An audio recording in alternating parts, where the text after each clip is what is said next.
नमस्कार, Vidarbha city news चॅनलमध्ये आपले स्वागत आहे। अमरावती शहरातून एक मोठी बातमी समोर येत आहे। गुन्हे शाखा अमरावती शहर यांनी वेळेत कारवाई करत एक गंभीर गुन्हा होण्यापूर्वीच टाळला आहे। गुन्हे शाखेला मिळालेल्या गुप्त माहितीनुसार राजापेठ राम मंदिर चौक परिसरात एक तरुण हा गुन्हा करण्याच्या उद्देशाने कमरेला चाकू लावून उभा असल्याची माहिती मिळाली होती।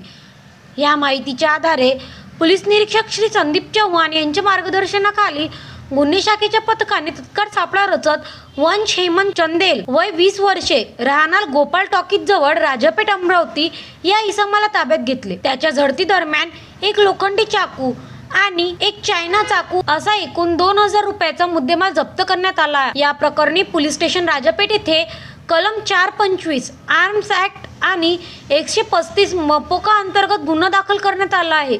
ही संपूर्ण कारवाई पोलीस आयुक्त श्री राकेश ओला, पोलीस उपायुक्त श्री श्याम गुंगे तसेच गुन्हे शाखेच्या वरिष्ठ अधिकाऱ्यांच्या मार्गदर्शनाखाली पार पडली आहे।